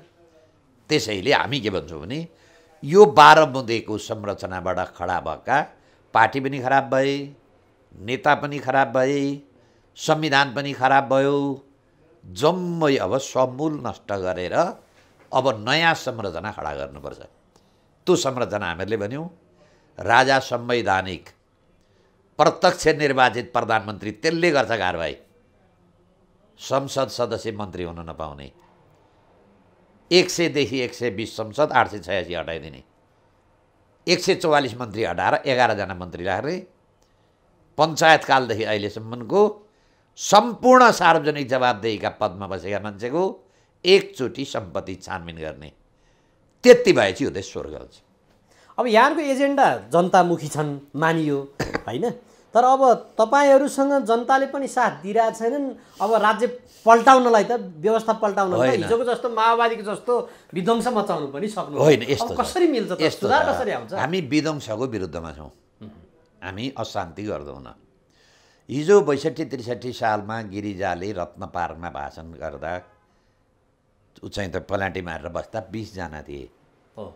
त्योभन्दा धेरै छन् अहिले हामीसित। देशभरिमै सङ्गठन आवश्यकता परेपछि 3 करोड नेपाली स्वाट्टै आउँछन्। त्यो परिस्थिति हामीले बनाइसकेका छौँ। अरू कति अलिकति केही आन्तरिक काम कारबाही मिलाउन बाँकी छ, त्यो हामी मिलाउँछौँ। निकट भविष्यमा नेपालमा परिवर्तन असम्भावी छ। परिवर्तन भएन भने देश जान्छ। अब हामी मध्यम मार्गीमा ल्याउँछौँ है। त्यो चाहिँ के रञ्जित रेले भने जस्तो भुटानको पक्षमा पनि हामी छैनौँ। प्रचण्डले फेरि राजा उकास्दैछन्, राजा उक्सिनु हुँदैन। केपी शर्मा ओलीमाथि आरोप लगाएका छन्, कोल्याबोरेसन त हुँदैन। गरिदिए भनेदेखि त मान्छेले एकताल सम्झिन्थे, तर मलाई यो गर्लान् जस्तो लाग्दैन। यिनी पनि 12 बुँदेवालै हुन्। 12 बुँदे मालिकले कान समाउँछ। अब मालिकले यताबाट भएन राजालाई उकास अनि भुटान बनाइदेऊ भने चाहिँ यी गर्छन्। फेरि 12 बुँदेवालाले उसलाई निर्देशन दिनुपर्छ। अब नेपाललाई हामी भुटान बनाउँछौँ, सक्रिय राजा बनाइदेऊ भने फेरि बनाउँछ नि। त्यसैले जता पनि जान सक्छ। प्रधानमन्त्रीले भारतीय प्रधानमन्त्रीलाई भेट्नु भएको छ, भारत भ्रमणको निम्ता दिनुभएको छ, भारतीय प्रधानमन्त्रीलाई नेपाल आउनुहोस् पनि भन्नुभएको छ, द्विपक्षीय हितमा धेरै कुराकानी भएको छ भन्ने कुरा आएको छ। अब राजनीतिक रूपमा यो कोर्स करेक्सनमा जान्छ? जाँदैन। जनताले गरे बाहेक यो विदेशीले ल्याइदिएको त उसैको फाइदाका लागि हुन्छ। म विदेशीको भर नै छैन। अब यो देश जोगाउने हैसियत नेपाली जनताको। त्यसले हामी त बारम्बार जनता जगाउँ भन्दैछौँ। अरू चाहिँ विदेशी जगाउँछन्, हामी चाहिँ जनता जगाउँछौँ। जनताले ल्याएको परिवर्तन चाहिँ यहीँबाट आएको परिवर्तन छ। भोलि राजा पनि विदेशीले ल्याएर राजा भयो भने नेपालीले मान्दैन, जनताले ल्यायो भने चाहिँ मान्छ। त्यसैले राजा पनि जनताको भर गरौँ, नेता पनि जनताको भर गरौँ। विदेशी शक्तिको भर गर्ने हो भने फेरि नेपाल दुर्भाग्यको दिनमा सुरु हुन्छ। त्यो कुराको हामी सशक्त विरोधमा छौँ। यो न्यायालयको आन्दोलन अहिले जारी राख्नुपर्छ, हामी जारी राख्नुपर्छ। यो त रोक्नै हुँदैन। यसका कालोपट्टि बाँध्ने र सेतोपट्टि बाँध्ने छन्, कुन पट्टि बाँध्न जाने? अब यो कालो विरोधमा छौँ। अब हाम्रो लेभलबाट अब गएर त्यो सेतोपट्टि लाउने पक्ष, मैले त्यो सेतोपट्टिकै काम गरिरहेको छु, सञ्चार माध्यममा बोलिदिइरहेको छु। अब हाम्रो यो सर्वोच्च बन्द भयो, अर्को उच्च अदालत बाँकी छ। हाम्रो राजनीतिक गतिविधिमा पनि हामी संलग्न छौँ। अब त्यहाँ गएर हामी पट्टी नै बाँधेर, सेतोपट्टि बाँधेर केही ठुलो हुँदैन। हामी त यो उकास्नुपर्छ भन्नेमा छौँ। तत्काल यो सहर नजानु होला, तर अरू पनि गइरहेका छन्। हाम्रो मान्छे गएकै छन्, नगएका होइनन्। अब जाँदा जाँदै यो तिहार पछि कुनै एउटा परिवर्तन देखा पर्ला अथवा के होला? अब यो विदेशीकोबाट ल्याइदिएको परिवर्तन हामीलाई विश्वास छैन। तिहार पछाडि, छठ पछाडि हामी एउटा आन्दोलनको तयारीमा छौँ। त्यो आन्दोलन हामीहरूले भने बमोजिमका संरचना हुनका लागि हामी भन्छौँ। त्यसका लागि नेपाली जनताले साथ दिनुहोला। तिहार दीपावलीले नेपाली जनतालाई यो देश बचाउने सद्बुद्धि यी 12 बुँदै जुन दिल्ली सम्झौताबाट आएका यी लेन्डुप दोर्जेहरूलाई यो देशबाट विदा गर्ने सद्बुद्धि आओस् भन्ने म जम्मैलाई अनुरोध गर्छु।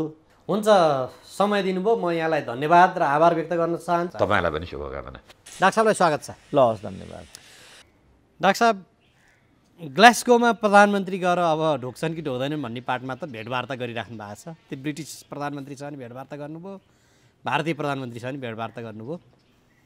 अब यो भेटवार्ता पछि चाहिँ नेपालको राष्ट्रिय राजनीतिमा केही चाहिँ सम्बन्ध सुध्रियो। चुच्चे नक्सा जारी भए पछाडि चाहिँ सम्बन्ध बिग्रिया थियो, अहिले चाहिँ सुध्रियो भन्छन्। के बुझ्नु भएको छ डाक्टर साहब? अब सम्बन्ध सुधार्नु भनेको नेपाल जस्तो मुलुकले चाहिँ विदेशीहरूलाई प्रसन्न पार्नु भन्ने रूपमा बुझ्छु म। विदेशीलाई प्रसन्न पारेर आफ्नो जागिर चाहिँ लम्ब्याउनु, त्यसलाई सम्बन्ध सुध्रियो भन्ने रूपमा व्याख्या गर्छन्। वास्तवमा त्यसरी सम्बन्ध सुध्रिने नसुध्रिने हुन्छ भन्ने मलाई लाग्दैन। तपाईँले आफ्नो मुलुकलाई चाहिँ आत्मनिर्भर बनाउन सक्नुपर्छ। तपाईँ आत्मनिर्भर हुनुभयो भने कोही रिसाएर पनि केही फरक पर्दैन। जस्तो मेरो घर म चलाउन सक्ने भए मैले कृषि विकास ब्याङ्कबाट चाहिँ लोन लिएर पेट पाल्नु पर्ने भएन भने मैले 10तिर ढोक्दै हिँडिनु पर्दैन नि। तर मेरो घरको चाहिँ भाँडामा चामल है अनि साउले दिइसकेपछि मात्रै हाल्ने अवस्था हो भने त मैले 4तिर झुक्दै हिँड्नु पर्यो। अनि ऊ के गर्दा प्रसन्न हुन्छ मैले त्यो अनुसारको आचरण गर्नु पर्यो। अनि सम्बन्ध सुध्रिने र बिग्रिने कुरा हुन्छ। जस्तो अहिले नेपालको कुरा गर्ने भने अब हाम्रो चाहिँ 90% उपभोग्य सामग्रीहरू चाहिँ आयातित छ, 10% मात्रै निर्यातित छ। अब 16 खरबभन्दा बढीको चाहिँ वैदेशिक ऋण छ, 14 खरबभन्दा माथिको व्यापार घाटा छ, 16 खरबको चाहिँ बजेट चल्छ। अनि यस्ता भएको सम्बन्ध सुध्रियो बिग्रियो भन्ने कुरा कहाँनिर यहाँ म्याच गर्छ? मैले म्याचै गर्न देख्दिनँ। राजनीतिक रूपमा चाहिँ प्रधानमन्त्री पदमा रहिराख्ने सम्बन्ध चाहिँ अलिअलि बढी लम्बियो त्यसो भए डाक्टर साहब? होइन, त्यो भन्न सकिँदैन। किनभने केपी ओलीको त त्यो दुर्दशा भयो, जो 2/3 नजिकको चाहिँ जनसमर्थनमा प्रधानमन्त्री भएका थिए। भनेपछि शेरबहादुरसँग त के छ र? नेपालमा प्रधानमन्त्री नियुक्त भएपछि हतार हतार भारत भ्रमणमा पहिलो देशको रूपमा जानुपर्ने थियो। तर चाहिँ नि अहिलेका प्रधानमन्त्रीलाई त निम्ता भएन। यद्यपि त्यहाँ चाहिँ निम्ता साटासाट भयो भन्ने चाहिँ समाचारहरू सार्वजनिक भए। यो ट्रेन्ड चाहिँ चिरियो भनेर बुझ्ने कि अब रिसाएको भारतले बोलाइदिएन भनेर बुझ्ने कि के भनेर बुझ्ने राख्छ यसलाई चाहिँ? यो किन भयो ताकि यस्तो गल्ती भोलि नदोहोरियोस्, हामीले त्यसमा विषयलाई केन्द्रित गर्ने हो। अब यिनीहरूलाई बोलायो, यिनीहरूलाई बोलाएनको के महत्त्व हुन्छ? यिनीहरू त गति छाडा हुन्। किनभने शेरबहादुरकै कुरा गर्ने हो भने प्रधानमन्त्री हुने म्यान्डेट त होइन। उनको त प्रमुख प्रतिपक्षीय भूमिकाको लागि जनताले दिएको चाहिँ मतादेशमा उनी छन्। शेरबहादुरलाई त लगेर बुझाए डाक्टर साहब। कर्णालीमा त 1 सिट प्रत्यक्षतर्फ 1 सिट जितेका व्यक्ति मुख्यमन्त्री बने, 40 सांसद छन्। उनले त 1 सिट जितेको रहेछ। माधव कुमार नेपाल त 2 ठाउँ हारेका थिए बाबु। त्यस्तो देशमा तपाईँहरू यस्तो गर्नुहोस्, मलाई चाहिँ सोध्ने प्रश्न एकदम मिलाएर सोध्नुहोस् प्लिज। ल हो कि होइन? प्रश्नमा गल्ती छ र डाक्टर साहब? होइन, अब यो के विषय हो र? मैले भनेको जहाँ 2 ठाउँ हारेकोले त प्रधानमन्त्री भइसक्यो, एउटा गरिबलाई किन तपाईँ तान्नु? म त कर्णालीको, मलाई फेरि सुरेन्द्र केसीले हेप्यो भनिदेला, तपाईँलाई नै प्रश्न आउला। यस्तो प्रश्न सोधेर 1 सिटेलाई मुख्यमन्त्री भयो, म त मुख्यमन्त्री भइसकेँ, कम्युनिस्टहरूले चाहिँ नसकेर ल्याएर चरण बुझाइदिएको बालकृष्ण खाँडले भनेकै छ हामीले बाध्यात्मक अवस्थामा राजपाट लिनु परेको। त के बाध्यता यस्तो पर्यो जसले गर्दा प्रचण्डहरूले लगेर माधव कुमार नेपालहरूले आफ्नै पार्टीलाई तोडफोड गरेर आजको दिन ल्याए? यी अपराधीहरूलाई दण्डित गर्नुपर्छ कि पर्दैन? मैले उठाउन खोजेको चुनावले देखाउला नि त डाक्टर साहब। अब देखाएन भने फेरि त्यसकारण उनीहरूलाई पनि झकझक्याउनुपर्छ। किन पनि देखाउने नदेखाउने कुरा निर्दिष्ट गर्न सकिँदैन भने अब उनीहरू पनि रणभुल्लमा परे। अब जनताले 2/3 गर्छन्, लगेर यहाँ सूर्य भनेर मत माग्छन्, उहाँ लगेर रुखलाई सुम्पिन्छन्। वामपन्थीलाई भनेर स्थायित्वको लागि भनेर यत्रो जनसमर्थन दिइयो, फेरि काङ्ग्रेसलाई नै लगेर बुझाइदिन्छन्। काङ्ग्रेस के भन्छ भने वामपन्थीहरूले नसकेको हुनाले हामीले बाध्य भएर चाहिँ भारी बोक्नु परेको। अब त्यो जन्तो भन्ने चाहिँ के भन्छ त अब आएर? बौद्धिकको, मिडियाको, नागरिक समाजको त देखिहाल्यो अनुहार। यो त स्यालको हुइयाँ हो। जुन देशमा बौद्धिक वर्ग नै स्यालको हुइयाँ छ, अनि त्यो देशमा जनताले के भूमिका खेल्ला त? बडा रणभुल्लोको स्थिति आयो नि त। अब नागरिक समाज त डाक्टर साहब न्यायालय त्यस्तो छ, कार्यपालिका चलाएको छैन, कार्यपालिकाले प्रभावकारी काम गरेको छैन, संसद चलाएको छैन, त्यो कार्बन सम्बन्धीको चाहिँ ब्यानर लिएर सडकतिर बसेको देखिन्थ्यो। अब हिजो चाहिँ एउटा कार्यक्रममा कल्याण श्रेष्ठसँग भेट भएको थियो। मैले यो कुरा उहाँलाई खुल्लम खुल्ला भनेको थिएँ, ल तपाईँलाई त बधाई छ, एमाले फुटाउनु भयो, अनि तपाईँले आफ्नो अनुकूलको सरकार बनाउनु भयो, अदालतमा चाहिँ न्यायिक संरचनामा पनि हात हाल्न कल्याण श्रेष्ठ चाहिँ सफल भयो भन्ने छ, बधाई छ श्रीमान भनेर मैले डाइरेक्ट भनिदिएँ। उहाँले त यो सबै कुरामा मेरो संलग्नता छैन, मेरो हातै होइन, यो मैले गरेकै होइन भन्ने कुरामा त उहाँले लामो प्रवचन दिनुभयो। त्यहाँ त म त रणहुल्लोमा परेँ। त केलाई चाहिँ अब यो त सबै हामीले मिडियाबाट इत्यादिबाट नागरिक समाज बौद्धिकबाट भएका अन्तर्क्रियाबाट खिचेको सार हो। 4 जना पूर्व प्रधान न्यायाधीशहरूले वक्तव्य जारी गरेको हामीले देखिआएकै हो। र यो वक्तव्य तिमीहरूले किन, तिमीहरूको काम यो होइन भनेर प्रधान न्यायाधीशले दिएको प्रतिक्रिया पनि देखेकै हो। मैले सुनेअनुसार यो स्वार्थी र बिचौलिया समूहहरूको राज्यको सम्पत्ति दोहन गर्ने प्रश्नमा चोलेन्द्र शमशेर राणा प्रयुक्त नभएपछि, मतियार नभएपछि अदालतको बबन्डर आएको भनेर मैले त्यो सुनिरहेको छु। अब अप्ठ्यारोमा पऱ्यौँ नि हामी। त्यसकारण मैले भनेको एकदम सामग्रिक र तथ्यसँग निकट स्रोतको आधारमा हामीले चाहिँ विचार सम्प्रेषण गर्ने पद्धतिमा नजाने हो भने हामी पछि परेको परै हुन्छौँ कि। त्यसकारण मैले विषयलाई अलिक गम्भीर रूपमा उठाउनु पर्ने हुन्छ कि खालि भाइरल मात्रै बनाएर अन्टसन्टको शीर्षक बोल्दै नबोलेको कुरा बोल्न बाँकी नै छ। अस्ति यहाँ कुन चाहिँ एउटा विषय थियो, त्यो विषय म बोलेकै छैन, अब आयो शीर्षक भाइरल। अब कतिको बानी के हुन्छ भने त्यो शीर्षक मात्रै बनाएर पनि धारणा बनाइरहेको हुन्छ। फेरि कतिको त्यो बानी म त अब चेतेँ। यो सोसियल मिडियामा आएको राइटिङमा पनि जबसम्म प्रत्यक्ष बाँडीबाट सुन्दिनँ म त्यो विश्वास गर्न छोडेँ अहिले आएर। अब बाँडीमा पनि उनीहरू के भन्छन् भने त्यो बोली पनि मेरो होइन, नकली हो भनिदिन्छन्। अब खत्तम भइएन। जस्तो महराको दुईवटा छ, एउटा महराको एउटा गोकुल बाँसकोटाको भनौँ न। महराको त्यो 50 करोडको प्रकरणमा त्यो मेरो बोली त हो, तर मैले कहाँ बोलेँ मलाई थाहा भएन भनिदिएँ। जोडेर हालियो भनेर उनीहरूको स्थायी समितिले निर्णय गर्यो त्यति बेला। बस सक्यो। ठाउँ ठाउँमा बोलेका बोलीलाई जोडेर बनाइयो यस्तो भनेर। बस अब गोकुल बाँसकोटा यो 70 करोड प्रकरणको कुरामा केपी ओलीले यो प्रोपोगन्डा हो, यो सत्य नै होइन भनिदिए। अब गोकुल बाँसकोटाले त मैले बोलेको हो भनेदेखि, त्यो मैले गरेको हो भनेदेखि अदालतबाट पुष्टि गरेर भनिरहेछन्। अब अदालतले के गर्देला भन्न सकिन्छ त? त्यसकारण हामी एकदम सङ्क्रमणकालमा छौँ। म आह्वान गर्न चाहन्छु सरकारवालाहरूलाई, हामीले यो पद्धति छोड्नुपर्छ। चोलेन्द्र शमशेरकै कुरा गर्दाखेरि पनि चोलेन्द्र शमशेरलाई आज पक्ड्ने होइन, हामीले देशको प्रधान न्यायाधीश कस्तो व्यक्ति हुनुपर्ने हो र उमा कस्तो किसिमको संवेदनशीलता चाहिने हो भन्ने कुरा त्यहाँ पुग्ने व्यक्तिले नसोच्ने हो भने त्यो पदको गरिमा पनि स्खलित हुँदै जान्छ। जहाँसम्म अहिले चोलेन्द्र शमशेरको कुरा छ, यो विधिबाट चोलेन्द्र शमशेरलाई चाहिँ बहिर्गमन गराउने भने कस्तो परम्परा बस्छ त? त्यहाँ भोलि भाइहरूको उमेरमा प्रधान न्यायाधीश हुने दिनमा कस्तो परिपाटी, जस्तो अहिले युनिभर्सिटीमा भयो, युनिभर्सिटीको प्रोफेसर भन्ने बित्तिकै मान्छे हाँस्छ नि, विश्वविद्यालयको भिसी भन्ने बित्तिकै, राजदूत भन्ने बित्तिकै मान्छे घिनाउँदैन आजभोलि। अब उनीहरूले मेन पावरको दलाललाई राजदूत बनाइरहेको हुन्छ, फलानाको भान्जोलाई भिसी बनाइरहेको हुन्छ, पार्टीको आधारमा प्रोफेसर बनाइरहेको हुन्छ। त प्रोफेसरको केही गरिमा हुन्छ त? जुन हाम्रा पालामा प्रोफेसरहरूको गरिमा थियो, डाक्टर कमल प्रकाश मल्ल भन्थे, श्रीधर लोहनी भन्थे, त्रिरत्न मानन्दर भन्थे। मेरो त्यो इज्जत छ त आज? डाक्टर बल्लमणि दाहाल भन्थे। डाक्टर बल्लमणि दाहालको जस्तो रामराज भाइके कानुनकै कुरा गर्ने भने रामराज पन्त भन्थे, शङ्करदेव पन्त भन्थे, अमृत प्रसाद श्रेष्ठ भन्थे, अमृत साइन्स कलेजका संस्थापक। आज एउटा त्रिचन्द्र क्याम्पसको लुखुरे मास्टरको त्यो इज्जत होला त?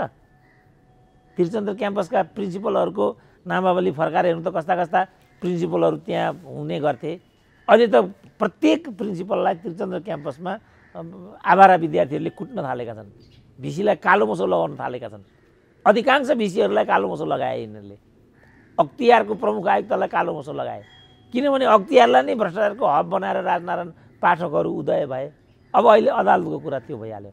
हरेक सेटिङमा बिचौलियाको काम चाहिँ न्यायाधीशहरू गर्छन् भन्ने त हरिकृष्ण कार्की आयोगको रिपोर्टमा लेखियो। सकार्यो नि, उनी त बहालवाला न्यायाधीश हुन्। उनले सकारे कि त्यहाँभित्र बिचौलियाहरूको धन्दा चल्छ। कानुन व्यवसायीहरू त्यो काम गरेर हिँड्छन्। एउटा एकदम नाम चलेको कानुन व्यवसायीले यो बालुवाटारको प्रकरण मिलान गरेको, त्यसैलाई उनीहरूले लगेर सर्वोच्चको न्यायाधीश बनाए। उही भोलि प्रधान न्यायाधीश हुन्छ। अनि उसले भोलि मुद्दा छिन्छ। अब यसले चाहिँ न्यायालयको गरिमालाई प्रोत्साहन गर्छ कि दुरुत्साहन गर्छ ल भन्दिउँ त? डाक्टर साहब, त्यो न्यायालयको जुन शुद्धिकरण भनेर अभियान चल्दै गर्दा यहाँ विषय ट्विस्ट हुन थालेछ। अहिले काङ्ग्रेस निकट कानुन व्यवसायीले न्यायालय सुचारू गर भन्न थालेछन्, अथवा ती न्यायाधीशहरू सबैलाई हटाउनु पर्यो, महाभियोग लगाउने हो भने सबैलाई लगाउनु पर्यो भन्न थालेछन्। र विज्ञप्तिमा पनि काङ्ग्रेस निकट र एमाले निकटले छुट्टा छुट्टै तर उस्तै भाषा उस्तै थिम हुने गरेर जुन विज्ञप्ति जारी गरे। केही कानुन व्यवसायीहरू जसले चाहिँ सेतोपट्टि बाँधेर न्यायालय सुचारू गर भन्दै थिए, त्यहाँ चाहिँ बारले फेरि त्यसलाई स्वीकारिरहेको छैन, कालोपट्टि बाँधेर विरोध प्रदर्शन गरिराख्दा यो विषयवस्तुमा जुन ट्विस्ट आयो यसलाई कसरी हेर्न सकिन्छ डाक्टर साहब? त्यो त राजनीतिक ध्रुवीकरण हो, किनभने त्यो राजनीतिक रूपमा उठाइएको मुद्दा भएको हुनाले विषयगत ध्रुवीकरण भयो। मैले त यो ठुलो विषय छैन, तर सबैको विज्ञप्ति आयो इत्यादि भयो होइन। अनि बाजे वकिलले चाहिँ के भने त त्यो प्रतिक्रिया सुन्नुभयो? बाजे वकिल त आन्दोलनमै छन् र उनले के भने सुन्नुभएको छ? छैन। बाजे वकिलले के भने सेतोपट्टि बान्नेहरू चाहिँ न्यायाधीशका बिचौलिया हुन् भनिदिए। 47 सालमा पनि यस्तै हुन्थ्यो, प्रतिकार समिति बसे जस्तो भन्न थाले जस्तो। अब बाजे वकिलले नै त्यसो भन्न थालेपछि त न्यायालयभित्रको चाहिँ शुद्धता त अझ विकृत भएर जाने भयो। बाजे वकिलले भन्नु पर्यो त्यहाँभित्र बिचौलियाको काम गर्छन् कि गर्दैनन्। कानुन व्यवसायीहरू चाहिँ सेटिङमा मुद्दा फैसला गर्छन् कि गर्दैनन्। कानुन व्यवसायीहरू घुसद्वारा न्यायालयलाई थर्काएर, न्यायाधीशलाई थर्काएर आफ्नो अनुकूल फैसला गराउने र सेटिङ गर्नको लागि न्यायालयभित्र खेलबाड गरिरहेको स्थिति सत्य हो कि होइन? त्यो प्रतिवेदनले देखाएको छ नि। त बाजेले त भन्नु, बाजे भनेको के हो? बाजे भनेको त एकदम सम्मानित पदावली हो नेपाली समाजको। यद्यपि ओलीले व्यङ्ग्यात्मक रूपमा त्यो भनेका थिए, तर वास्तवमा कृष्णप्रसाद भण्डारीको त एउटा न्यायालयको इतिहासका धरोहर हुन् नि कृष्णप्रसाद भण्डारी त।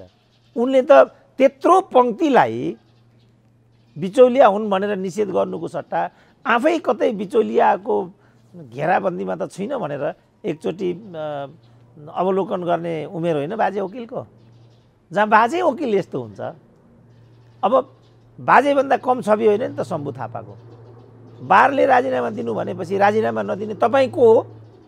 हिजै पनि संवैधानिक इजलासमा तपाईँ विधामा बस्नुहोस् भनेका छन्। संवैधानिक इजलासमा यो न्यायाधीश राख्नुहोस् र यस्तो फैसला गर्नुहोस् भनेपछि हाम्रो आशा गर्ने ठाउँ केही छ त?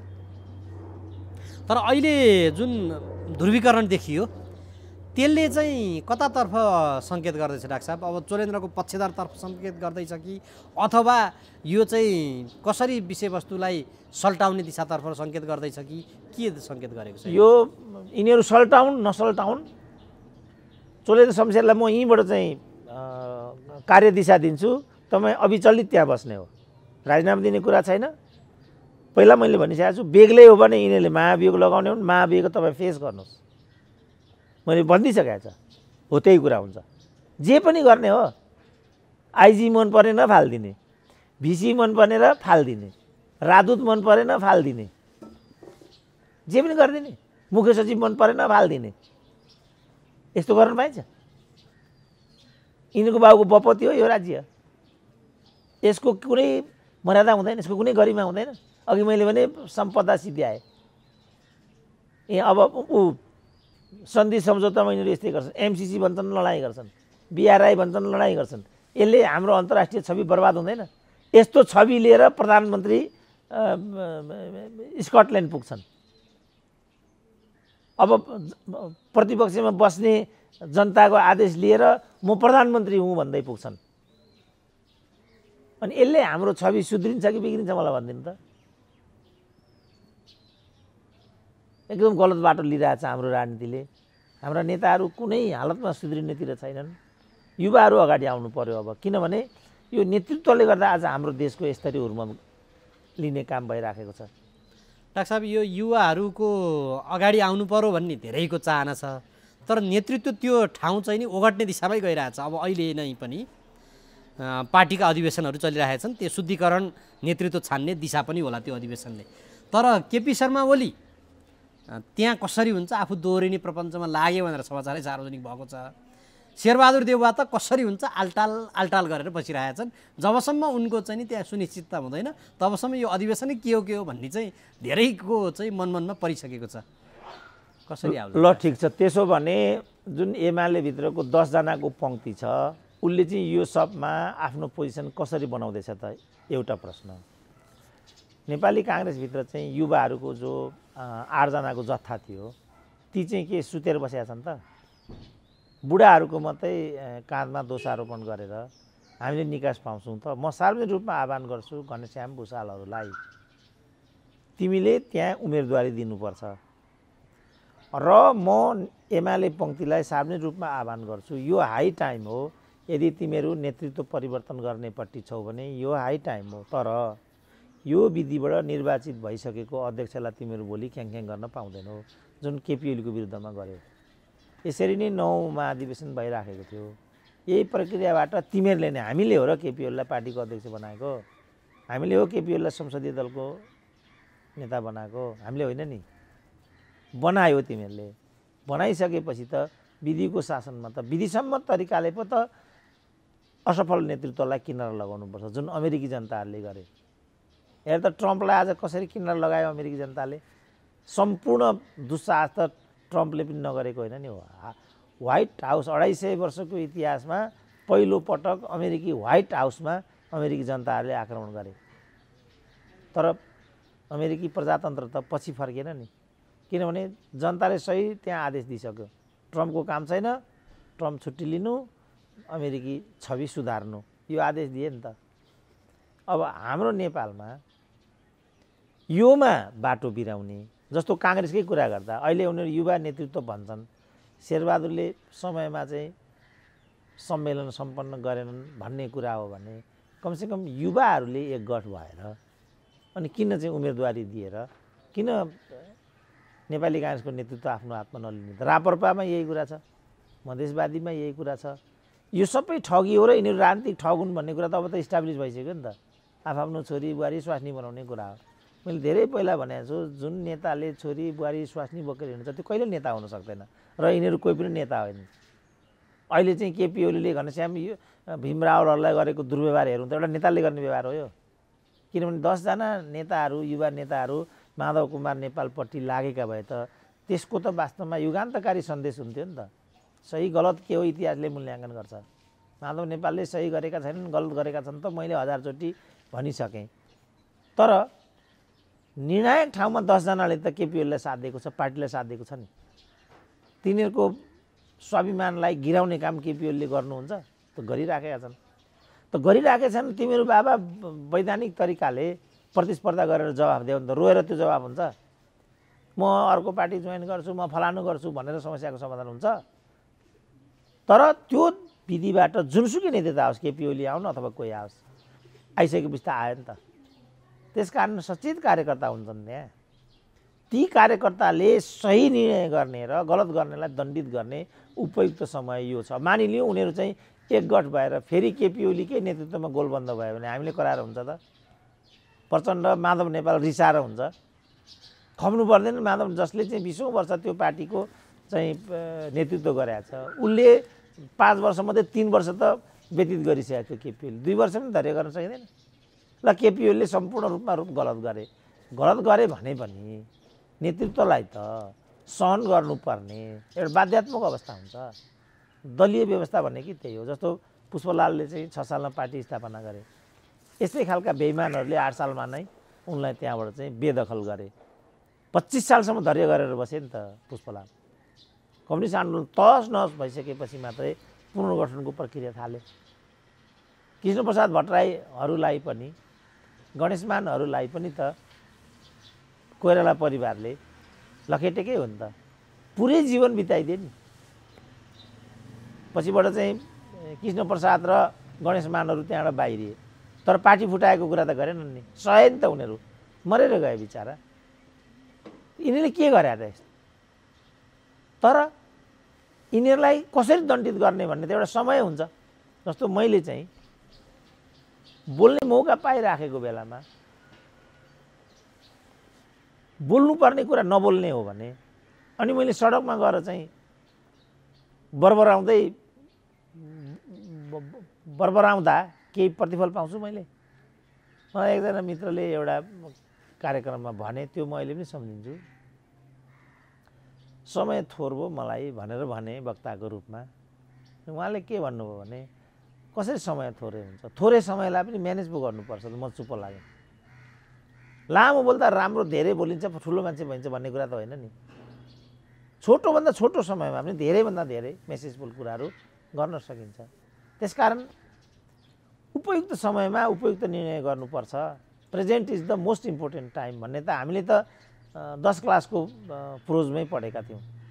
Present is the most important time. यो सबैभन्दा इम्पोर्टेन्ट टाइम छ एमाले र यो काङ्ग्रेसको लागि। नयाँ नेतृत्व यदि पुरानो नेतृत्व मन नपरेको भए चानिने। तर यसमा नि डाक्टर साहब, ईश्वर पोखरेलले केही अगाडि नै प्रेस मिट गरेर म नेतृत्व विरुद्ध जान्न भनेर हतार प्रेस मिटै गरिसके, उनले भनिसकेका छन्। उनको इच्छा त्यतातर्फ छ, वरिष्ठ उपाध्यक्ष भन्ने जुन पद छ त्यतातिर होला कि भन्ने आकलन गरेका छन् मान्छेहरूले। केपी शर्मा ओलीले सर्वसम्मत नेतृत्वको त अहिले भर्खरै चर्चा भइहाल्यो। शेरबहादुरको त्यही हो। काङ्ग्रेसमा अब अर्को रामचन्द्र पौडेलहरूले एउटा चाहिँ सर्वसम्मत नेतृत्व छान्ने भनेर अहिलेसम्म उम्मेदवार चयन गर्दैन। सबै आफ्नै आकाङ्क्षामा छन्। तर कोही पनि खुलेर म गर्छु, म यसलाई यो दिशामा लिएर जान्छु भन्दैनन्। त्यहाँ गुट चाहिँ कसरी मजबुत बनाउने भन्ने दिशातर्फ मात्रै लगेका छन्। त्यसले चाहिँ शुद्धिकरण हुन्छ र डाक्टर साहब? यो शुद्धिकरणको प्रश्नै होइन, यो त स्वार्थीकरणको प्रश्न हो। यो एउटा बार्गेनिङ टुल्स बनाएर, जस्तो सुजाताले म अध्यक्षमा उड्छु भनिन्, केन्द्रीय समितिमा सुनिश्चित गर, मलाई मन्त्री पदमा सुनिश्चित गर, यति हो नि उनको भनाइ। थाहा छैन र सुजाता कोइराला त्यो पार्टी हाँक्न सक्छन् कि सक्दिन भनेर। तर अब शेरबहादुरले त्यो काङ्ग्रेस पार्टी चलाउन सके भने सुजाताले चलाउन सक्दिनन् भन्नु पनि केही छैन। प्रश्न आयो, पार्टी चलाउने, नेतृत्व हुने भनेको एउटा सैद्धान्तिक वैचारिक प्रश्न हो कि खालि प्राविधिक प्रश्न मात्रै हो? संसारलाई थाहा छ नि, नेपालमा भएका नेतामध्ये सबैभन्दा गए गुज्रेका नेता शेरबहादुर हुन्। तर अब मैले शेरबहादुर गए गुज्रेका हुन् भनेर हुन्छ र? त्यत्रो पङ्क्तिले निर्वाचित गर्छ। डडेलधुरामा उनी बाहेक अरूले चुनावै जित्दैन। 5औं चोटि उनी प्रधानमन्त्री हुन्छन्। प्रचण्डले पनि उनलाई नै छान्छन्। अनि मैले कराएर केही कुरा हुन्छ? त्यहाँभित्र शेरबहादुर, केपी ओली जो मन पर्दैन त्यहाँ अधिवेशनमा आउने प्रतिनिधिले चयन गर्ने विषय होइन। मन पर्छ पर्दैन चाहिँ उनीहरूको कुरा भयो। कुनै पनि चिज मन पर्न पनि सक्छ, मन नपर्न नेतृत्व छान्ने प्रसङ्गमा राख्छ। तर किन हाम्रो राजनीति असफल भइराखेको छ भन्ने आजको केन्द्रीय विषय हो। भने यसमा मैले जोड्न खोजेको कुरा के छ भने, यो चाहिँ सैद्धान्तिक र वैचारिक प्रश्न पनि हो।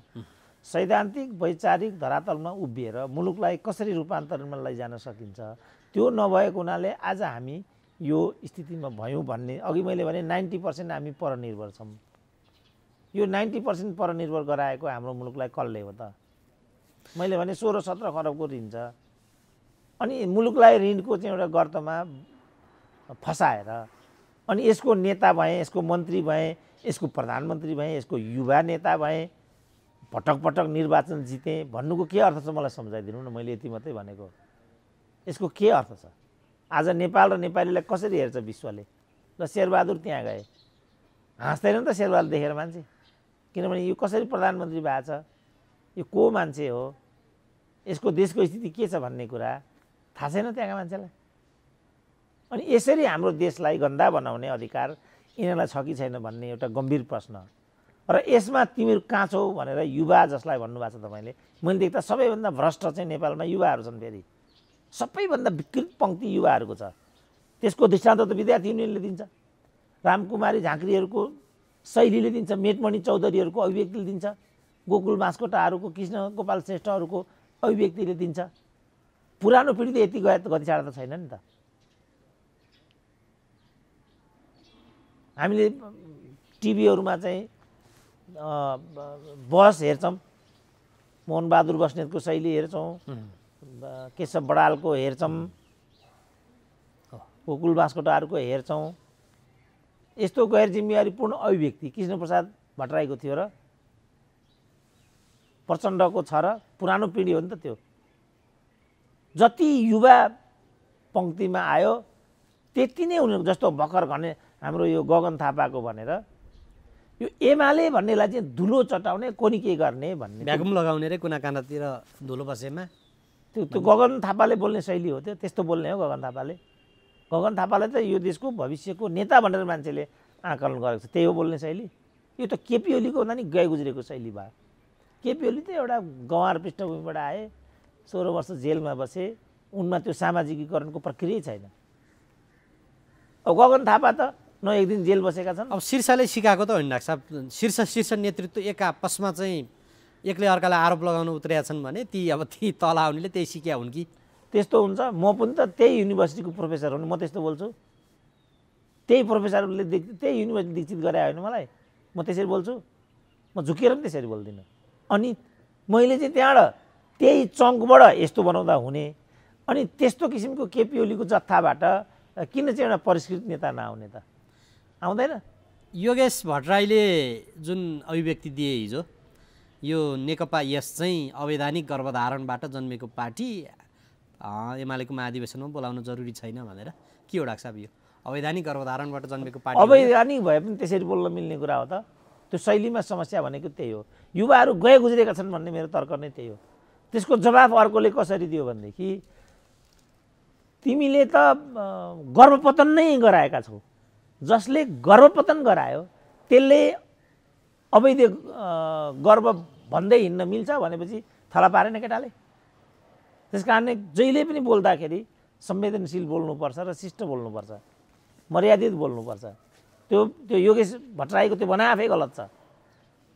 र यी जम्मैका जो वक्ताहरू म एमालेलाई सिद्ध्याइदिन्छु, केपी ओलीले 10 भोट पनि ल्याउँदैनन्, ल्याए भनेदेखि म सन्यास लिन्छु भन्ने जुन विरोध कतिवटा माधव नेपालको प्रवृत्ति छ, यो भन्ने मैले पहिल्यै भनेको छु, यसरी बोल्ने नै होइन। तिमीले बस गरेर देखाओ। किनभने कसलाई कति मत दिने भन्ने कुरा त जनताको अधिकारको कुरा हो नि। जनताको हक अधिकार खोज्ने तिमीहरूको हो। तिमीलाई त हामी जम्मै हेरेर बसिरहेछौँ। तिमीले यो सबै हिसाब गरेर बसे हुन्छ।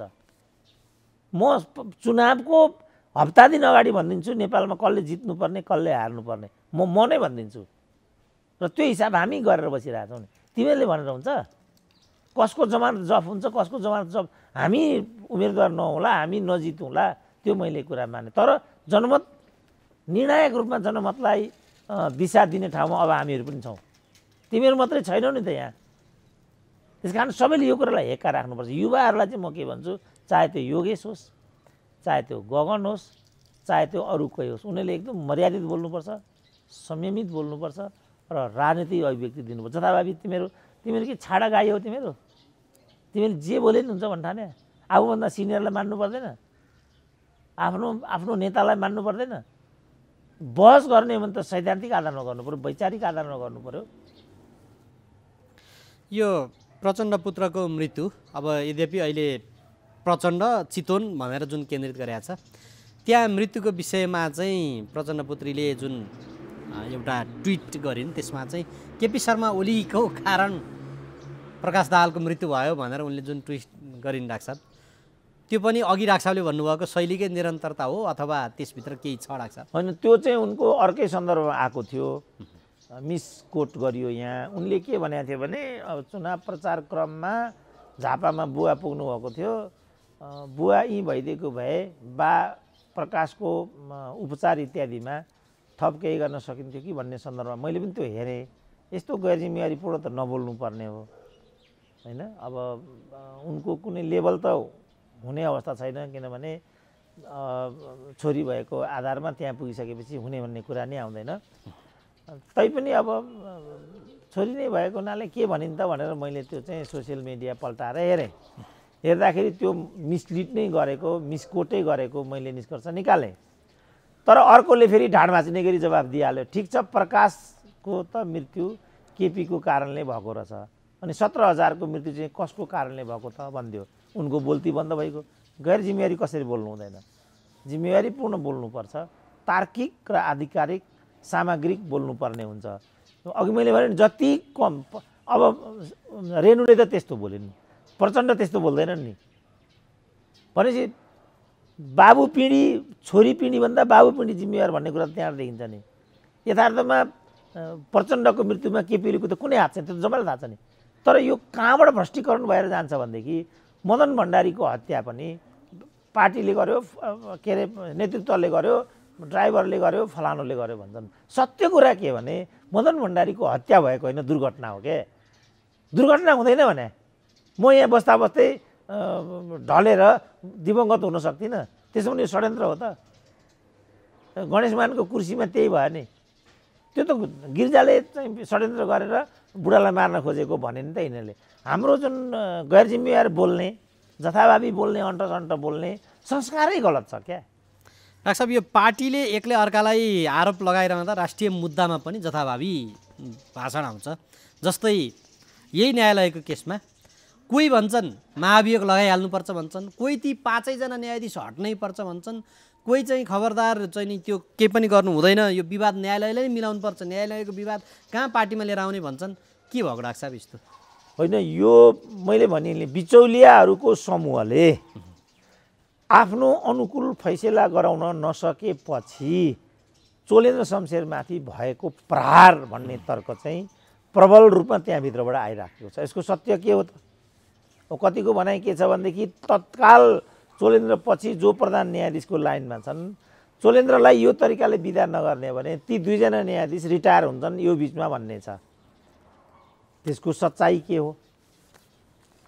अब कतिले चोलेन्द्र शमशेरले एक लौटी कमाउने दबाउने एउटा मञ्चको रूपमा अदालतलाई दुरुपयोग गरेको हुनाले छुट्टी नदिकन भएन पनि भनेका छन्। कतिले भागेदारी भागभण्डाको कुरा, न्यायिक मर्मधर्म नै चोलेन्द्रले छोडेको हुनाले उनलाई त्यहाँबाट नहटाइकन हुँदैन भन्ने तर्क निकालिरहेछन्। मैले देख्दाखेरि चाहिँ देशको प्रधान न्यायाधीशलाई हटाउने यो कायदा स्वागत योग्य छैन, नम्बर 1। नम्बर 2, शम्भु थापाले जसरी बोले, बारले राजीनामा माग गरिसकेपछि तपाईँ राजीनामा दिने को हो? नदिने को? कस्तो शैली हो यो भन्नु? यो त टिन ठटार हामीले भनेपछि हुनैपर्छ भन्ने जस्तो आयो। त यति तर्कको आधारमा मात्रै मलाई के लाग्छ भने चोलेन्द्र शमशेर त्यहाँ अविचलित न्यायको गरिमाको लागि, न्यायाधीश पदको गरिमाको लागि भए पनि ठिक छ, महाअभियोगै फेस गर्नुपर्छ भने पनि गर्ने, तर पछि नहट्ने लाइन दिएको छु मैले चोलेन्द्र शमशेरलाई चाहिँ। ए बाबा, यिनीहरूको ज्यादती कहिलेसम्म सहने हो? सुरेन्द्र केसीको अन्तर्वार्ता फलानुमा आउनु हुँदैन भन्छन्, सुरेन्द्र केसीको लेख छापिनु हुँदैन भन्छन्, फलानालाई मात्रै यहाँ हुनुपर्छ, तेलानालाई हुनुपर्छ। यो के यिनीहरूको बपौती हो? यो यिनीहरूले जे गरे नै हुनु पर्छ भन्ने यही नै कुरा हो। त्यस कारण मैले चाहिँ विद्रोह गरेको हो। खबरदार प्रधान न्यायाधीशलाई छौला। मलाई थाहा छैन भित्रभित्र चोलेन्द्र शमशेरले फटाइ गरेको हुनसक्छ, किन चोलेन्द्र शमशेर दुधले नुहाएका हुन् र। तर त्यो देशको सर्वोच्च अदालतको प्रधान न्यायाधीशको गरिमाको प्रश्न भएको हुनाले म चाहिँ त्यहाँ खडा भइराखेको छु। अब यो 5जना 3जना भन्ने कुरा, त 5जनाले राजीनामा दियो भनेपछि त त्यो खाली गराएर अर्को थरी बिचौलियालाई त्यहाँ न्यायाधीश बनाउने प्रपञ्च हो भन्ने कुरा त विगतले बताउँछ नि। प्रकाश ओस्तीहरूलाई प्रधान न्यायाधीश हुनबाट रोक्नको लागि गरिएको प्रपञ्चको न यो त्यो सबैलाई थाहा छ नि त। भरतराज उप्रेतीले त बिचरा आत्महत्या नै गरे यो व्यथा खप्न नसकेर।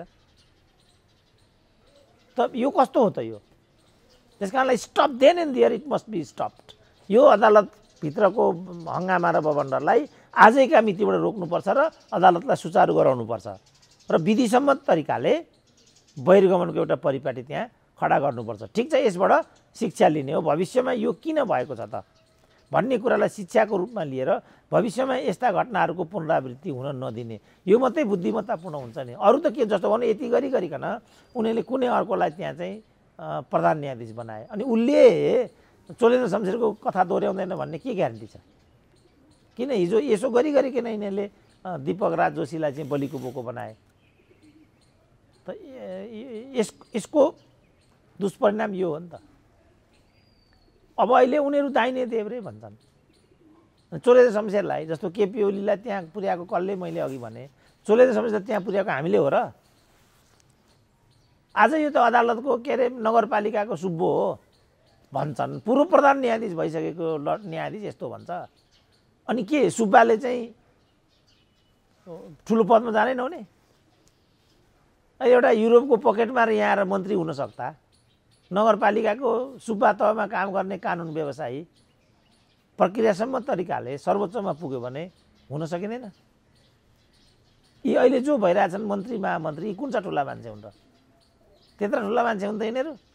शेरबहादुरै हिजो फाटेको चप्पल लगाएर एउटा रातो एउटा खैरो लगाएर हिँड्थे त मैदेवी चोकमा।